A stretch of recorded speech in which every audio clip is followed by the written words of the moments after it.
Amém. Estamos reunidos mais uma vez para mais um estudo bíblico. Nós estamos vendo o livro de Atos. Hoje é dia 25 de abril de 2024. Ó Senhor Jesus.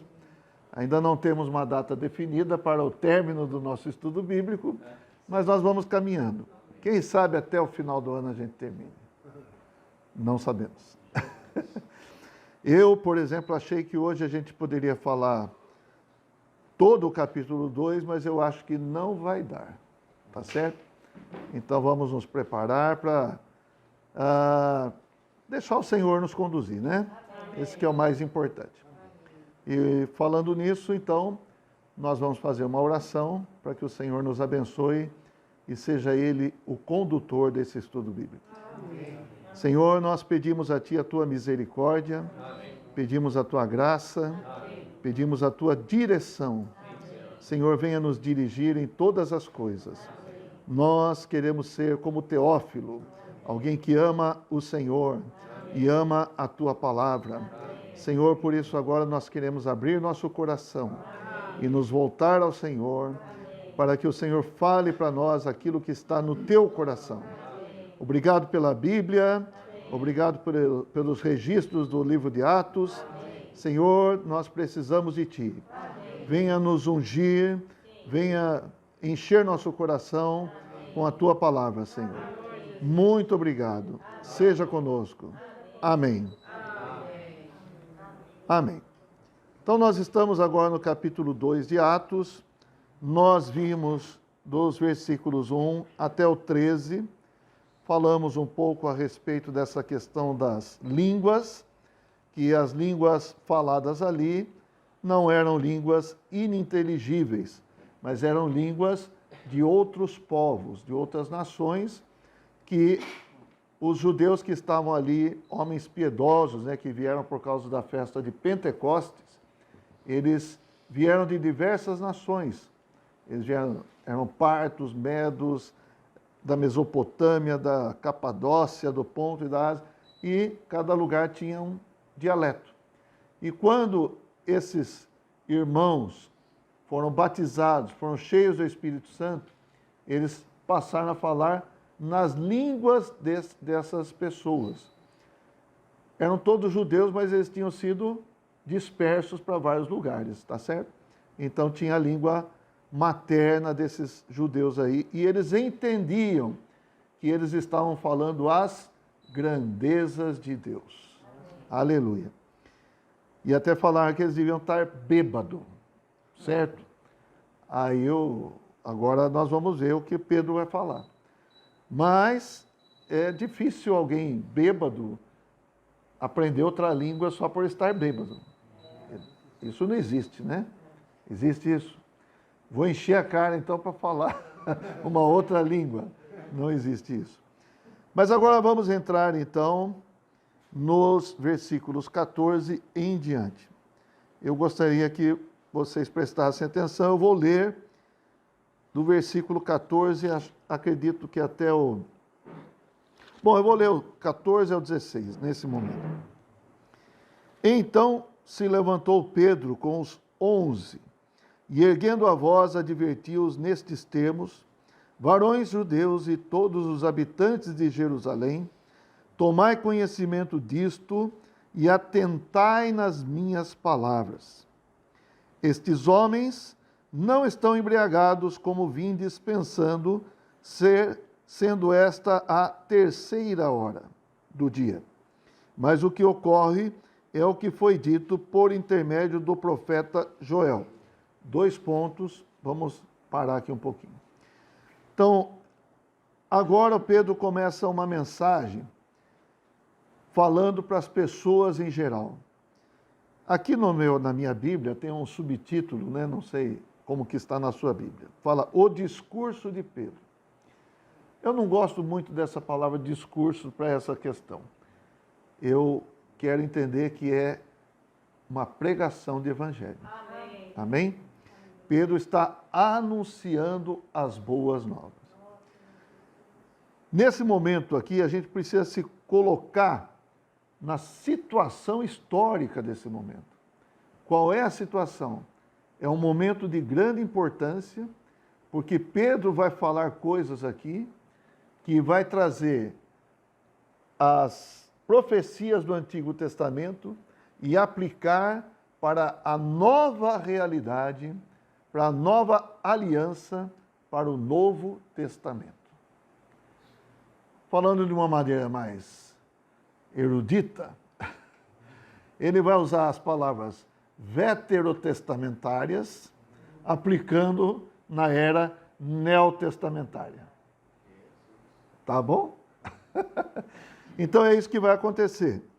E aí, a gente percebe, esses homens estavam ali cumprindo uma determinação do Antigo Testamento. Eles eram tementes a Deus. Eles eram homens piedosos. E além dos judeus mesmo, tinham os prosélitos. E nós já falamos na semana passada que são aqueles gentios que se converteram ao judaísmo. E também cumprindo aqui os preceitos do judaísmo. E agora nós vamos ver que Pedro fala palavras ousadas até, aplicando as palavras do Antigo Testamento no Novo Testamento, mas até mesmo colocando eles no devido lugar deles, do que eles praticaram, por exemplo, que eles mataram o Senhor Jesus. Ele vai falar isso, vocês crucificaram, etc. e tal. Reparem bem, o que Pedro tinha feito há quase 2 meses antes? Negado o Senhor, diante de criadas, de pessoas que eram empregadas, né? Mas ele teve medo e negou o Senhor. Por 3 vezes ele fez isso. Mas agora ele fala de uma maneira ousada. De onde vem essa ousadia? Então, aí nós começamos a entender um pouco desse batismo no Espírito Santo. Eles tinham o Espírito dentro deles, e agora o Espírito sobre eles, dando poder, dando autoridade. Lembra do exemplo do soldado? O soldado veste uma farda, o carro vem, o carro tem não sei quantos cavalos de motor, tem uma potência, mas se ele faz assim, o que o carro tem que fazer? Tem que parar, porque ele tem autoridade. Aquela farda mostra que ele é autoridade. Então, o que está acontecendo aqui é mais ou menos por aí. Pedro foi revestido de autoridade, e aqui fala, junto com os 11 ele se levantou. Só Pedro falou aqui, mas os 11 estavam em unidade com Pedro, em unanimidade. E quando fala 11, então é porque aquele Matias, né? Matias que foi incluído, ele foi aprovado e foi aceito, e está chancelada aqui a inclusão dele no ministério do Novo Testamento. Então, essas pessoas que estavam ouvindo, elas eram piedosas, mas elas podiam ter dificuldades. Sim ou não? Sim. Poderiam ter dificuldades. Por quê? Muita coisa iria ser diferente do que eles estavam praticando até agora. Embora haja uma diferença, a gente tem que entender o seguinte: a base é o Antigo Testamento. O Antigo Testamento, ele é trazido para o Novo Testamento e aplicado no Novo Testamento, agora numa nova realidade. O Antigo Testamento seriam as sombras, as figuras, e agora nós temos a realidade. É como se você tivesse a foto de uma pessoa, e agora você tem a pessoa diante de você. Amém? Amém? Com relação a Cristo, eles tinham uma foto de Cristo, uma figura de Cristo. Agora Cristo está presente. Então, isso é a realidade do Novo Testamento. E as pessoas faziam muitas vezes as coisas de maneira automática, mecânica, apenas de forma ritual. Para dar um exemplo disso, vamos ver Mateus capítulo 15.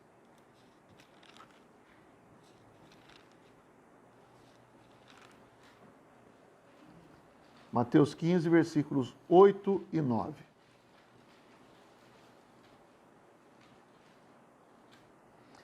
Fala assim: este povo honra-me com os lábios, mas o seu coração está longe de mim, e em vão me adoram, ensinando doutrinas que são preceitos de homens. Para reforçar, vamos abrir também Isaías 29. Aqui fala uma palavrinha que eu acho bastante esclarecedora. 29, 13.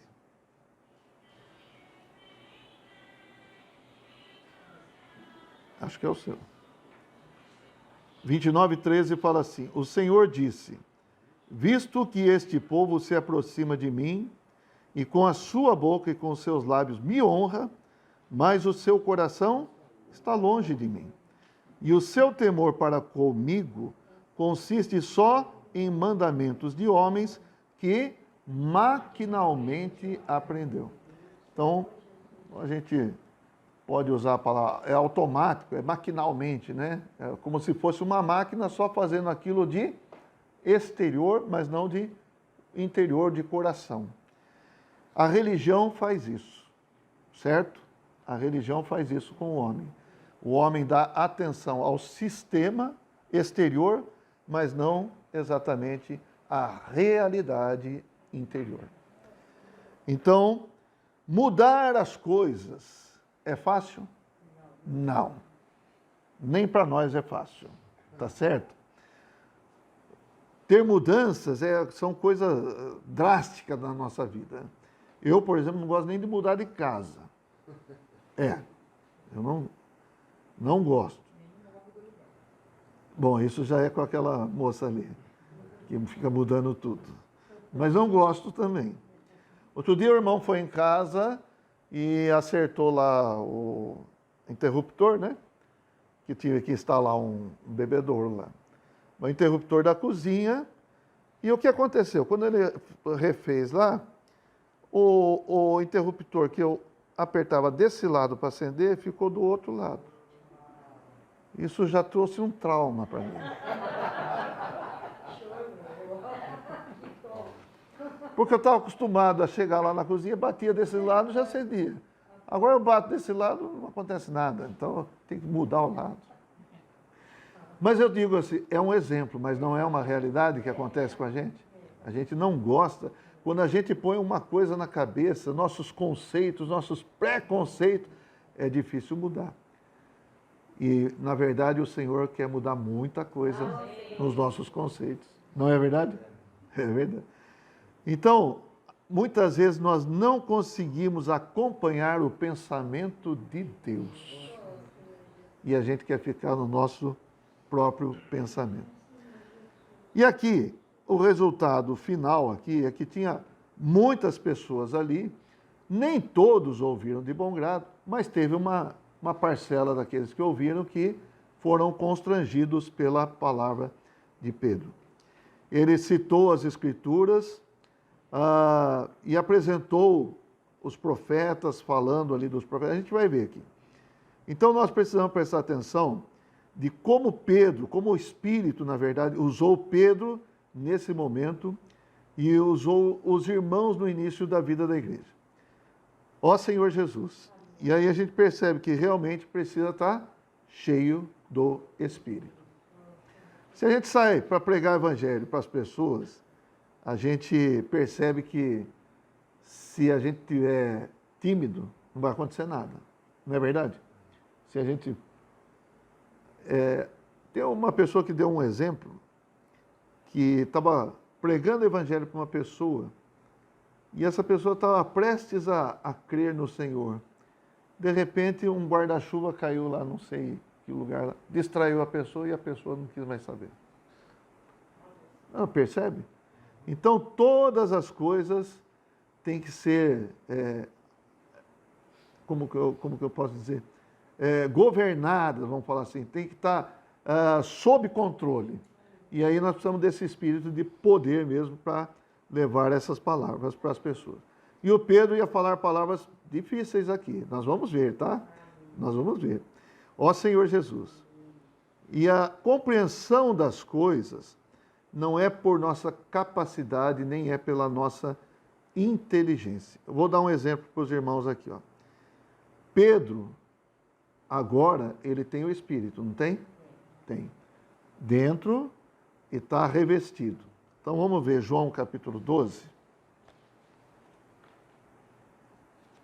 Mesmo os discípulos que estavam com o Senhor, eles tinham dificuldades. Pedro tinha bastante dificuldade, né? Mesmo andando com o Senhor, não teve bastante dificuldade. Vamos lá, capítulo 12 de João, versículo 16.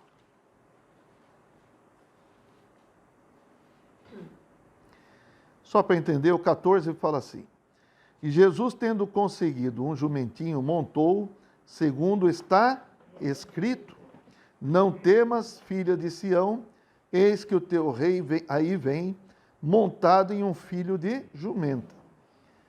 Isso estava cumprindo uma palavra, uma profecia do Antigo Testamento, mais especificamente do profeta Zacarias. Mas olha o 16. Seus discípulos, a princípio, não compreenderam isto. Quando eles foram compreender?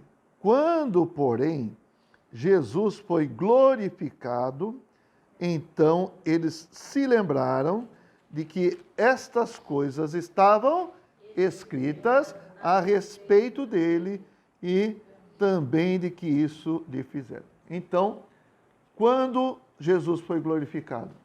Na sua morte e ressurreição, e eles receberam o Espírito. Daí eles lembraram e compreenderam. Então eu quero falar para vocês assim: nós, sem o Espírito, estamos deficientes. Está faltando alguma coisa.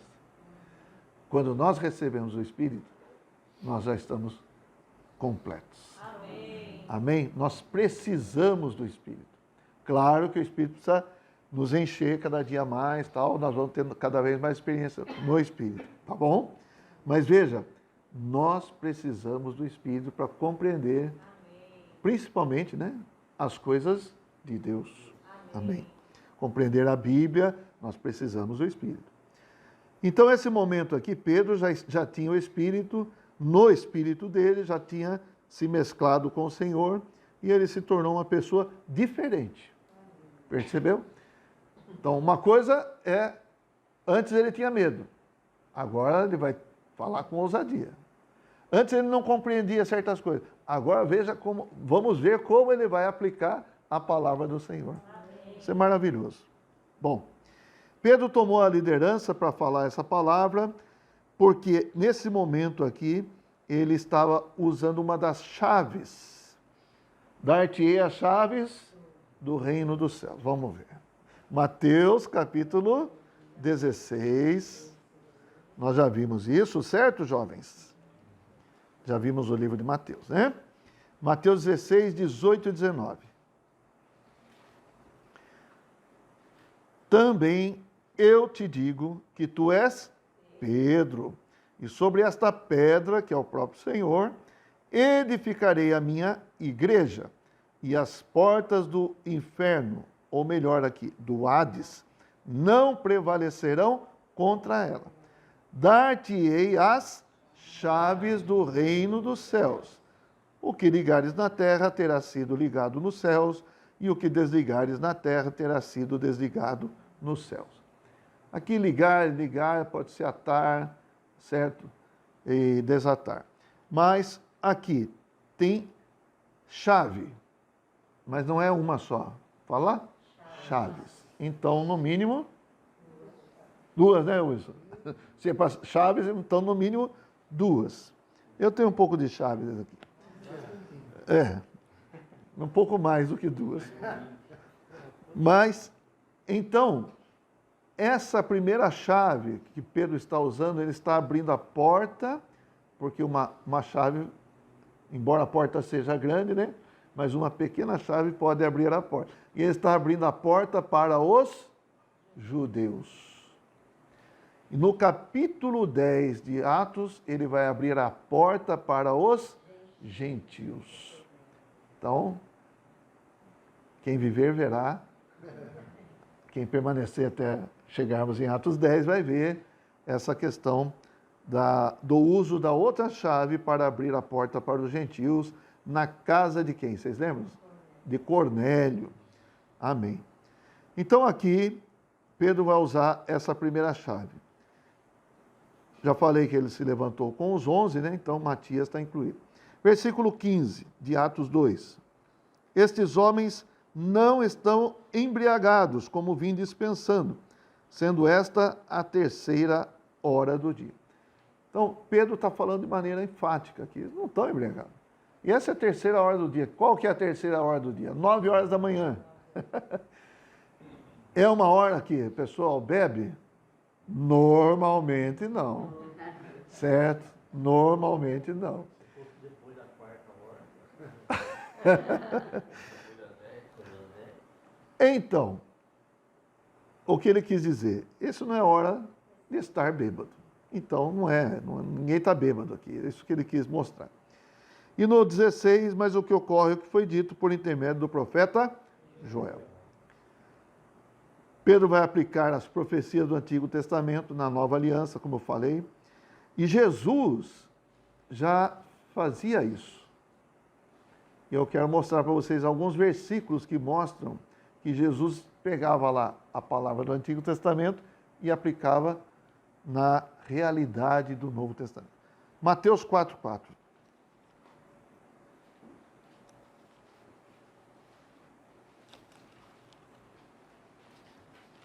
Mateus 4 é o momento em que Jesus é tentado por Satanás.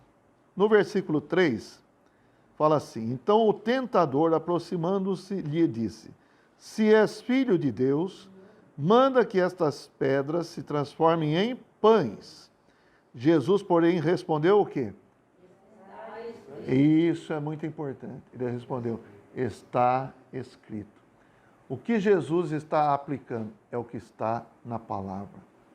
O próprio Jesus está falando de acordo com a Escritura, com a palavra, com os registros bíblicos. E é nesse caminho que nós devemos andar. Amém.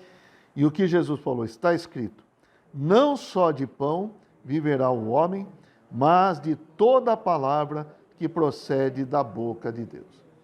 Se você ler esse trecho aqui, você vai ver que Jesus usou sempre essa questão. Está escrito. Também está escrito. Então, como nós podemos resistir? Mediante a palavra do Senhor. Resistir ao diabo é com a palavra do Senhor. Amém? Capítulo 13, Mateus.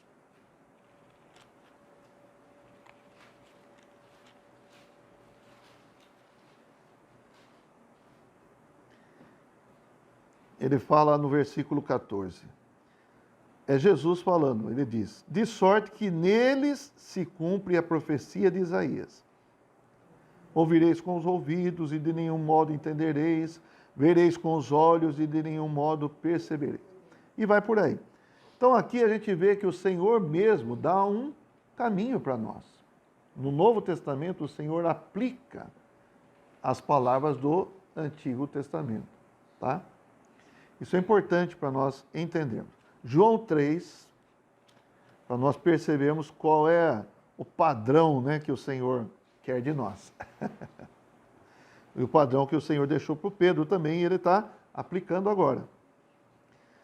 João 3,14.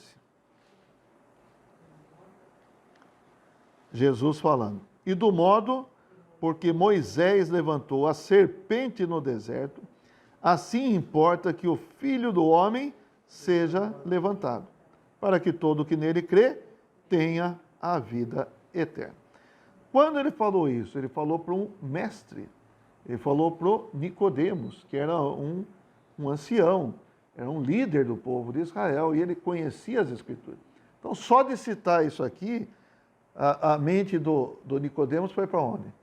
Foi para Números, onde aconteceu aquela questão das serpentes que vinham e picavam as pessoas e as pessoas morriam.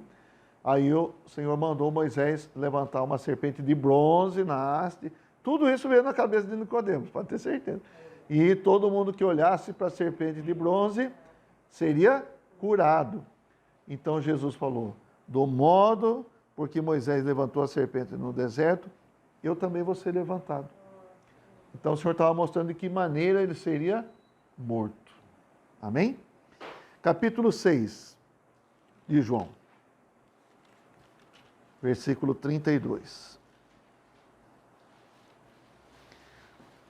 6:32. Replicou-lhes Jesus: em verdade vos digo, não foi Moisés quem vos deu o pão do céu. O verdadeiro pão do céu é meu Pai quem vos dá. Então o Senhor está mostrando, ali foi uma figura, uma sombra. Agora aqui, né, com relação a ele, né, aqui está a realidade do verdadeiro pão do céu. Percebe? Então ele pega o Antigo Testamento e aplica no Novo Testamento, na nova, eu não gosto de usar esse termo, mas na nova era, no novo momento, tá bom? Nessa virada, nessa nova dispensação. Muito bem, voltando para Atos. Agora, o que ocorre é o que foi dito por intermédio do profeta Joel.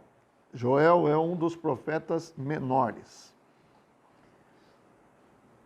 Vou ler agora, do versículo 17 ao 21, é uma citação do profeta Joel, capítulo 2, versículos 28 a 32.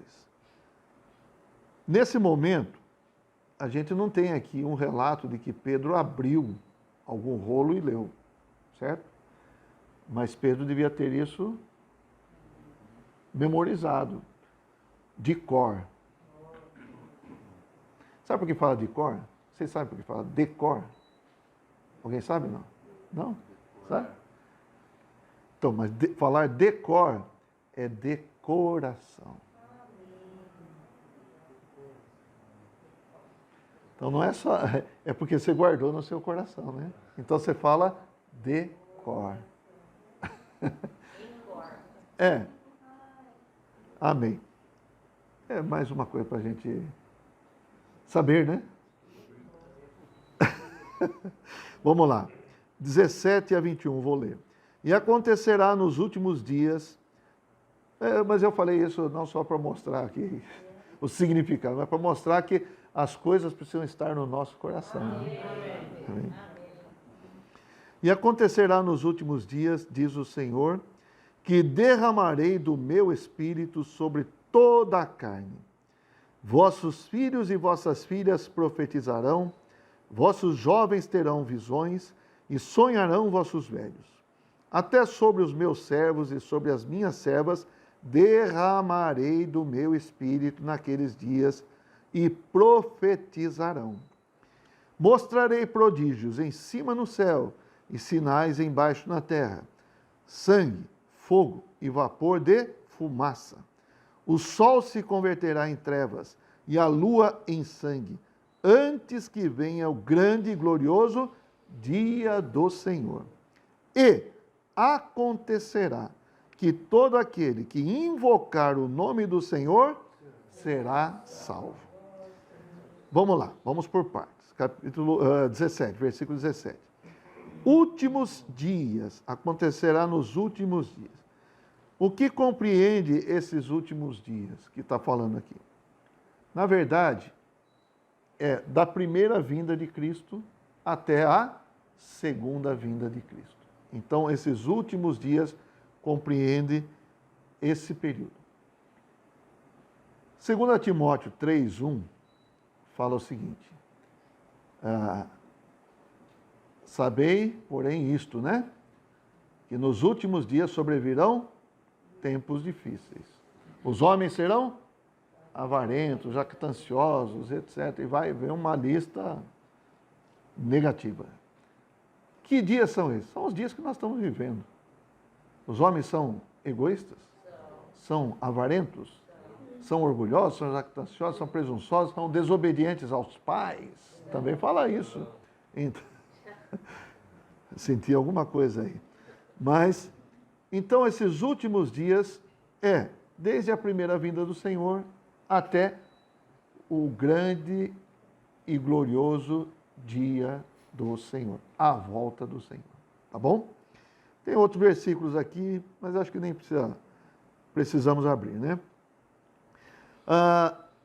Esse aqui fala: derramarei do meu espírito sobre toda a carne. Então, nós já vimos. Eles receberam o espírito dentro deles lá em João 20, 22. tinha sido profetizado em João 14:17, estará em vós, lembra dessa? Só ver as mensagens anteriores aí a gente lembra. Mas aqui fala sobre. Então o Espírito aqui foi derramado sobre e está agindo. Eu quero mostrar para vocês o seguinte: o Espírito, ele está sobre as pessoas, fazendo uma obra de convencimento. Antes de você receber o Espírito em você, antes de você crer no Senhor Jesus, o Espírito já estava tentando convencer você. O Espírito muitas vezes armou algumas circunstâncias até para você ser tocado, entendeu? E graças a Deus, num dia, alguém foi usado para levar você a receber o Espírito em você. Para você receber o Espírito dentro de você. Mas esse Espírito, ele tem uma atuação sobre todas as pessoas. Hoje está convencendo e iluminando. João 16. Quando a gente prega o Evangelho, a gente está cooperando com esse Espírito que já está atuando. Talvez não seja quando você prega, mas talvez uma outra vez que a pessoa ouvir falar do Senhor, ela vai receber o Senhor. Então, nada é perdido, tá? João 16, 8 fala assim: quando ele vier, que é o Espírito, convencerá o mundo do pecado, da justiça e do juízo. Então, o Espírito tem essa função de convencer. Amém? De iluminar também, tá?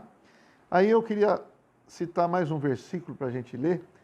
1 Pedro capítulo 1, versículo 2.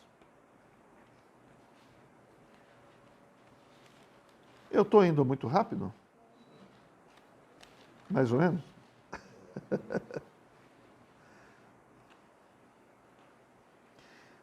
1 Pedro 1, 2. Fala assim: eleitos segundo a presciência de Deus Pai, em santificação do Espírito, para a obediência e a aspersão do sangue de Jesus Cristo, graça e paz vos sejam multiplicadas. Aqui esse termo, santificação do Espírito, é essa obra do Espírito vir separando você, trabalhando em você, preparando você para receber o Espírito em você. Amém? Então, é importante a gente entender. O Espírito está atuando. O Espírito está atuando sobre todas as pessoas. Sobre. Mas quando a pessoa se abre, aí o Espírito entra nela. E ela é regenerada. Amém? Voltamos então. Nos versículos 17 e 18, nós temos aqui manifestações miraculosas, né? E essas manifestações são coisas exteriores, mas não estão necessariamente relacionadas à vida interior.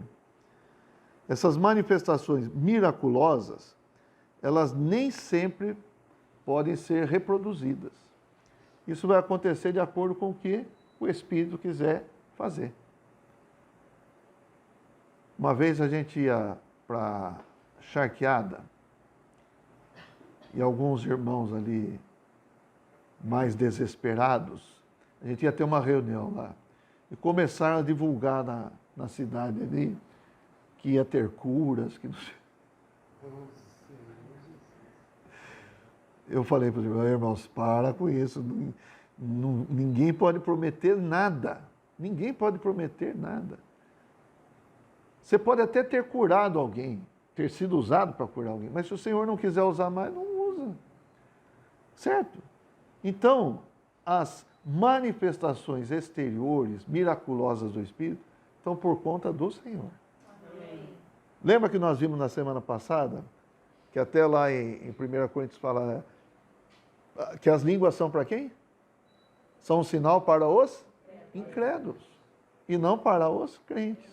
Não é verdade? Então, se o Senhor quer usar um sinal para chamar a atenção do incrédulo, que o Senhor fez isso aqui, não fez? O Senhor está fazendo isso aqui. Mas agora Pedro está trazendo uma palavra que vai levar outra coisa para eles. Isso é importante a gente perceber. Então chamou a atenção de todo mundo ali, todo mundo parou, escutou, galileus falando, mas eram esses que tinham uma mensagem, eram esses que tinham o evangelho para passar para as pessoas. Então, irmãos, essas manifestações exteriores, elas não necessariamente fazem uma transformação no nosso interior. Quantas pessoas não foram curadas pelo Senhor Jesus? Quantas pessoas? Né? Só que no final a gente vê lá onde estavam essas pessoas quando estavam falando para Pilatos lá, crucifica-o. Não era para ter um monte de gente. Não crucifica não. Ele me curou, ele fez isso, fez aquilo, multiplicou. Não é verdade? É, mas, ou seja, cada um continuou na sua toada, no seu caminho, do seu jeitão, mas foram curados. Claro, alguns devem ter sido realmente tocados pelo Senhor, mas não é as coisas exteriores que promovem uma mudança no nosso interior. Com relação à vida interior, irmãos, a gente tem que ter um desejo, crescer em vida. Tem gente que até a sua vida cristã, vamos falar assim, se não tiver milagre, se não tiver alguma coisa assim extraordinária, parece que não tem sabor. Mas não é isso, irmãos. O que tem sabor para nós é crescer em vida, é ser governado pelo Senhor no nosso interior, é obedecer o Senhor a partir do nosso espírito. Isso tem valor. Amém? E essas pessoas que crescem em vida, é essas pessoas que vão ser usadas pelo Senhor e que poderão ser os vencedores no reino milenar. Então tá, voltando aqui. 17 e 18 fala de, até o 19, né? Fala de sinais, prodígios, em cima no céu e sinais embaixo na terra. Bom, é assim, do 17 e 18 são coisas que estavam acontecendo ali. No 19 e 20, esses acontecimentos aqui vão ser próximos da vinda do Senhor. Tá certo? Então, sinais embaixo da terra, sangue, fogo e vapor de fumaça, o sol se converterá em trevas, tudo isso aqui vai acontecer antes que venha o grande dia, grande e glorioso dia do Senhor. Então, não necessariamente Pedro estava falando que isso é o que estava acontecendo ali, mas ele falou nos últimos dias. Então, uma parte do que está falando ali em Joel estava acontecendo. Agora, qual é a grande virada aqui? É o versículo 21. Amém? Vamos ler juntos? E acontecerá que todo aquele que invocar o nome do Senhor será salvo. Invocar o nome do Senhor será salvo. Hoje eu falei para a turma lá da Parev. Falei, vocês já tinham ouvido falar sobre invocar o nome do Senhor? Acho que um lá falou que tinha ouvido, né? Também não sei se é isso mesmo. Falou, ninguém tinha ouvido. Falei, pois é. Eu falei para vocês sobre invocar o nome do Senhor, mas eu estou falando coisa da Bíblia. Não é novidade. Acontece que isso fica oculto, fica escondido para muitos cristãos. Mas invocar o nome do Senhor é coisa nova? Não. Invocar o nome do Senhor começou, sabe com quem? Lá em Gênesis 4. Vamos abrir em Gênesis 4. Com a primeira geração.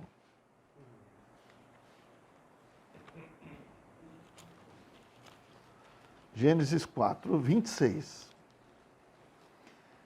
O que tinha acontecido aqui? Caim matou Abel, aquela coisa toda, e aí, no 25 fala, tornou Adão a coabitar com sua mulher, e ela lhe deu à luz um filho, a quem pôs o nome de Sete, porque disse ela, Deus me concedeu outro descendente em lugar de Abel, que Caim matou. Rapidamente quero falar o seguinte, não é que só existiam Abel e Caim, é que essa história está sendo contada sobre Abel e Caim. Mas havia muitos outros filhos de Adão e Eva. Lembrando que eles viveram quase 1000 anos. E meu pai, em 40 anos, teve 11 filhos. Imagine Adão e Eva.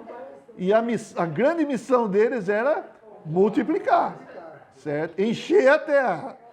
Então, eles, nesse período todo, eles tiveram muitos filhos. Mas essa história foi contada sobre Caim e Abel, mostrando uma questão para nós. Tá? Nós não vamos entrar no mérito dessa questão, mas eu só estou esclarecendo todos vocês aí, porque às vezes as pessoas falam, mas para onde que foi o Caim depois? É porque tinha muitos outros filhos de Adão e Eva. E aqui, esse nasceu, está falando aqui, substituindo aquele que morreu. Certo? Então, é a primeira morte que aconteceu na história da humanidade. Foi a morte de Abel. A primeira morte relatada é essa morte.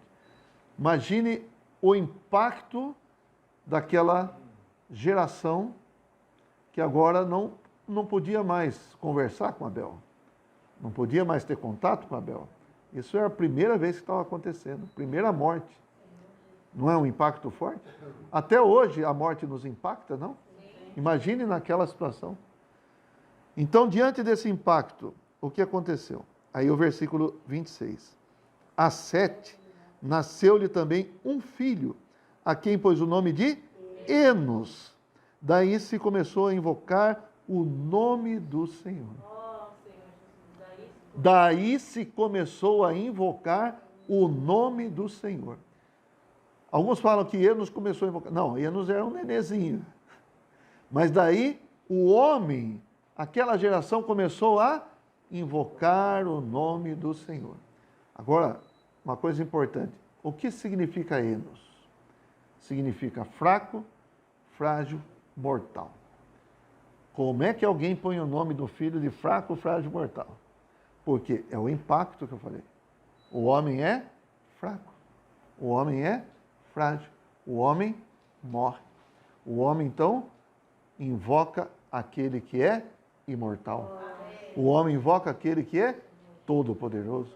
Aquele que cuida de nós. Em suma, é isso. Aquele que nós precisamos para manter a nossa vida. Então, irmãos, essa questão de invocar o nome do Senhor, e aí a gente pode ir lá para Apocalipse capítulo 3, quando Jesus fala para a igreja em Filadélfia, vocês têm pouca força, certo? Tem pouca força, mas vocês fazem o quê? Guardam a palavra, a minha palavra, e não negam o meu nome. Amém? Isso é importante, né, irmão? A gente pode ter pouca força, mas a gente tem um nome para invocar. Qual é esse nome? É o nome de Jesus. Então, aqui começou-se a invocar o nome do Senhor. Claro, não era ó Senhor Jesus como a gente faz hoje, mas era ó Jeová, ó Adonai, ó Elohim, e assim por diante. Mas tudo se referia ao próprio Deus, ao único Deus. Tá bom? Todos esses nomes que eu falei aí são nomes para determinadas situações, vamos falar assim. Tá?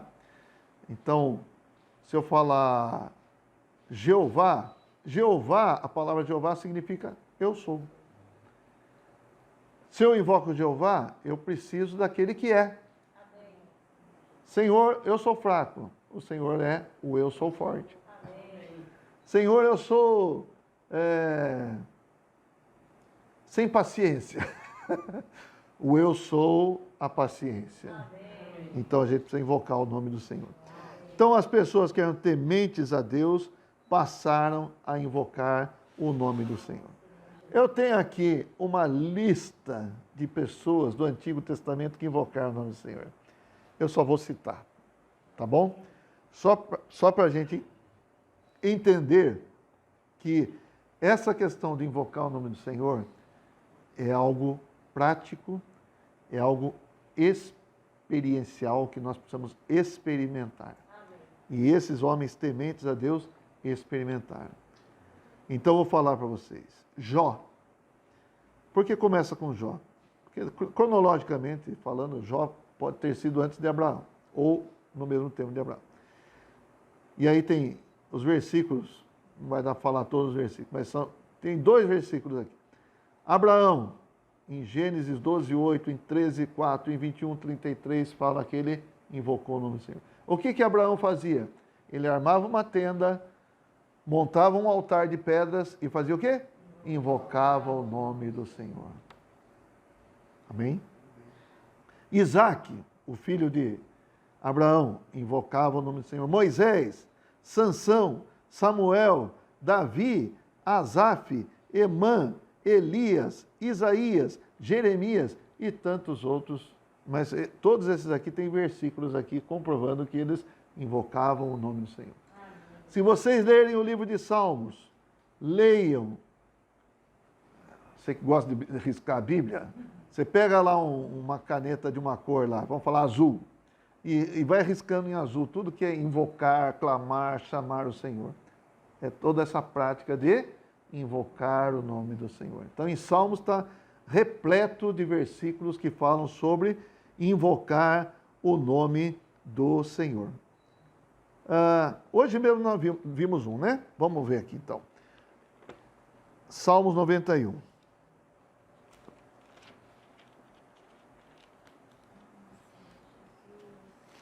Ó Senhor Jesus. Versículo 14. Porque a mim se apegou com amor, eu o livrarei. Pô-lo-ei a salvo, porque conhece o meu nome. Ele me invocará e eu lhe responderei. Na sua angústia eu estarei com ele. Livrá-lo-ei e o glorificarei. Tem tantos outros aqui, não sei se vocês querem ver, mas depois eu posso passar essa relação para vocês aí, tá bom? Ou aí o menino aí põe no nosso canal do YouTube lá, a relação. Tá bom, Tiago? Então, essa prática, o Pedro está falando aqui, ó. Todos esses milagres, todos esses sinais exteriores, mas o que acontece? Tudo isso salva você? Não. Entendeu? Mas o que salva você? Acontecerá que todo aquele que invocar o nome do Senhor será salvo. Então pode ter alguém que foi curado por Jesus e não ser salvo? Pode. Até isso pode acontecer? Pode. Mas, irmãos, o mais importante é invocar o nome do Senhor e ser salvo. Amém? Senhor Jesus. Aí, só para a gente reforçar essa questão de invocar o nome do Senhor, eu queria dizer para vocês que, a partir daí, no Novo Testamento, a gente vê que essa prática era uma prática recorrente na igreja. 1 Coríntios, capítulo 1, versículo 2. 1 Coríntios 1, 2. Se vocês puderem ler junto comigo, agradeço. A igreja de Deus que está em Corinto, aos santificados em Cristo Jesus, chamados para ser santos, com todos os que em todo lugar invocam o nome de nosso Senhor Jesus Cristo, Senhor deles e nosso. Então, Paulo está falando que os santos, com todos os que em todo lugar invocam o nome do Senhor. Amém. Onde eu posso invocar o nome do Senhor? Em todo lugar. Amém. E também em todas as cidades, em todo lugar do mundo também quer dizer. Amém. Tá certo? Então, em todo lugar nós podemos invocar o nome do Senhor. Romanos capítulo 10.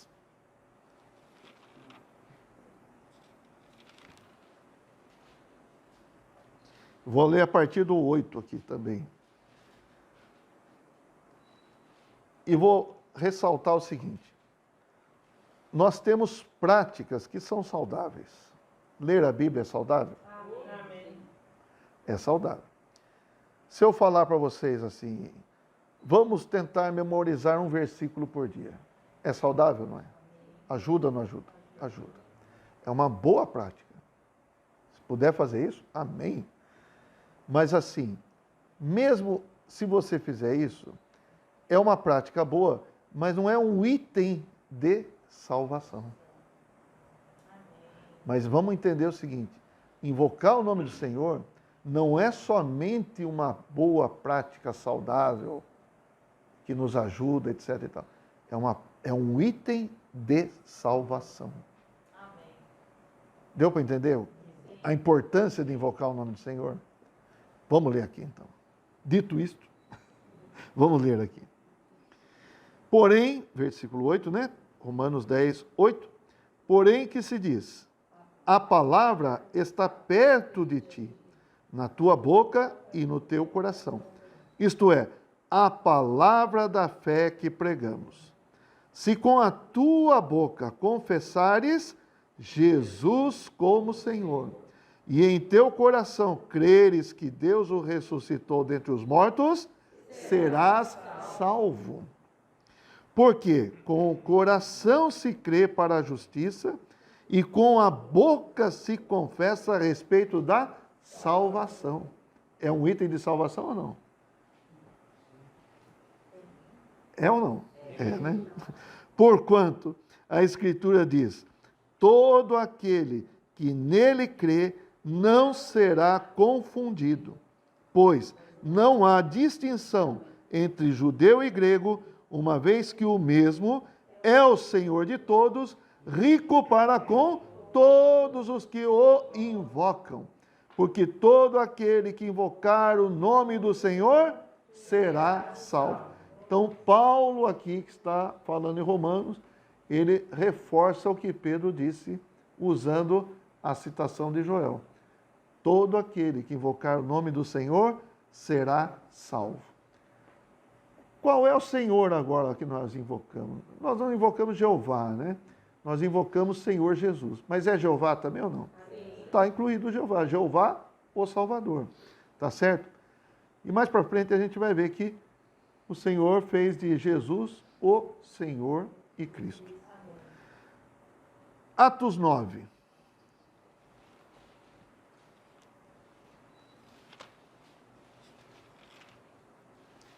Senhor Jesus, versículo 14.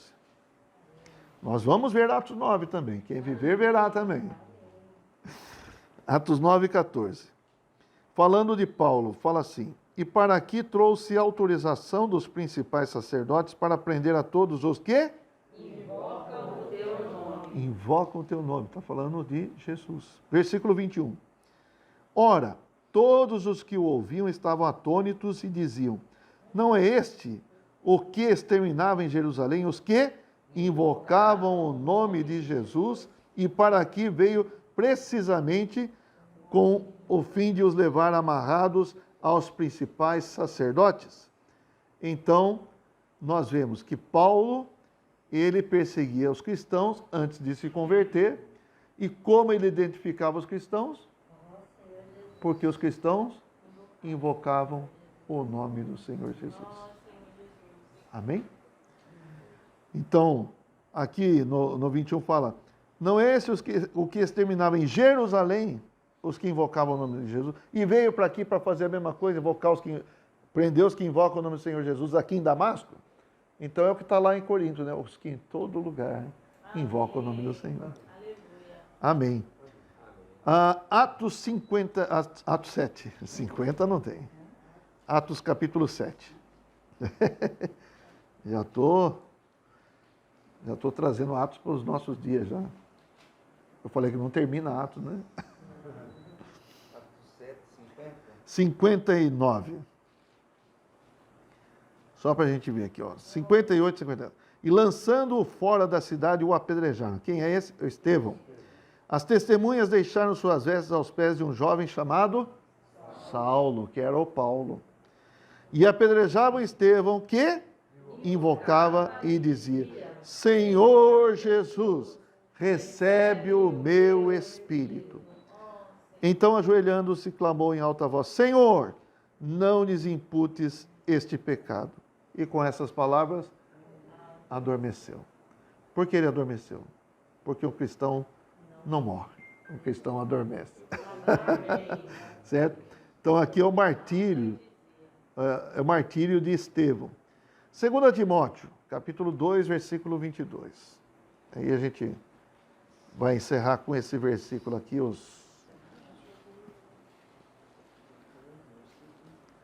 a questão do invocar o nome do Senhor. 2 Timóteo 2, 22.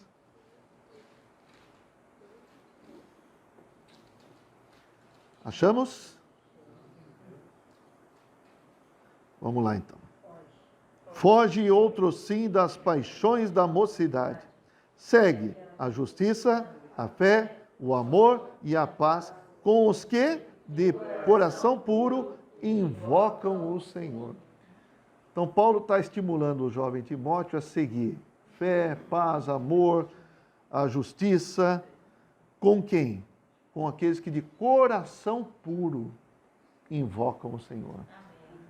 Amém? Amém. Então, está claro para nós que invocar o nome do Senhor é uma prática cristã saudável. Sim. E que os cristãos, no início, praticavam isso, está claro? Sim. E nós também podemos praticar ou não? Sim. E além de ser uma prática, é algo que nos leva à salvação. Aleluia. Crer, invocar, porque você invoca, é um sinal de que você creu. Né? Até hoje ela perguntando, Jesus morreu? Alguns falaram não, né? Até estranhei. Jesus morreu? Não. Falei, uai, como que não? Jesus morreu, senão a gente não estaria aqui, né? Jesus morreu, mas não ficou na morte. Ele ressuscitou e por isso hoje nós podemos invocar o nome do Senhor, porque Ele está vivo. Amém.